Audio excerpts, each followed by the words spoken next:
Bienvenue sur le plateau du Global Anti-Corruption and Compliance Summit, 8e édition à Paris. Nous sommes ravis d'accueillir sur notre plateau Kirill Bourgatchev du cabinet Bourgatchev-Moine, Cécile Soriano, procureure européenne déléguée, et Emmanuel Moine, associé également du cabinet Bourgatchev-Moine. Vous venez de participer à une table ronde. Le thème de la table ronde était Compliance, fraude et enquête. On aimerait que vous reveniez avec nous sur les enjeux pour les entreprises quand le parquet européen s'en mêle. Kirill, vous voulez commencer ?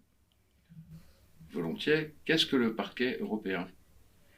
C'est une nouveauté qui concerne 22 États membres avec un super procureur qui a 22 procureurs, un par État adhérent, puisque 5 pays sont restés en dehors.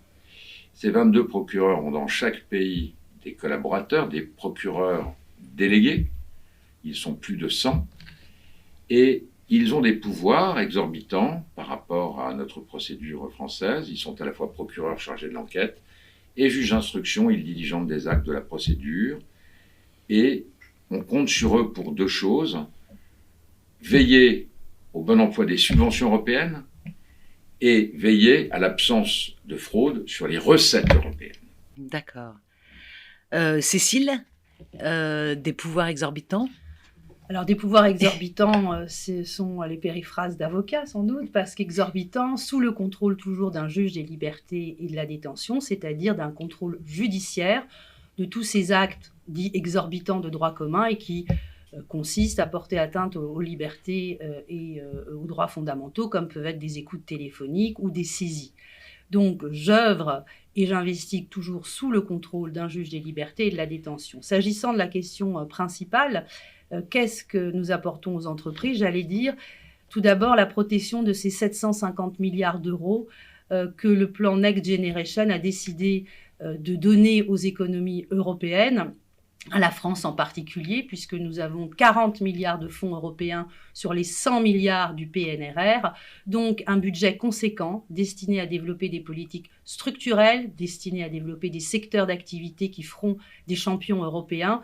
Donc tout l'enjeu pour ces fonds européens et pour moi d'être garant que ces fonds européens atteindront les destinations voulues, c'est-à-dire des politiques européennes compétitives. Merci beaucoup, Cécile. Emmanuel ? Je crois que pour répondre à les enjeux pour les entreprises. Les enjeux pour les entreprises, je crois que pour répondre à la question, il faut rappeler que les entreprises sont concernées par le marché européen. La libre circulation des biens, des capitaux et des personnes, ça concerne quand même au premier chef les entreprises. Bien sûr. Les entreprises, elles ne sont pas toujours poursuivies dans les procédures pénales, il faut aussi le rappeler, et particulièrement dans les procédures pénales dont le parquet européen a la charge. Le parquet européen, sa compétence, c'est la préservation des intérêts financiers de l'Union.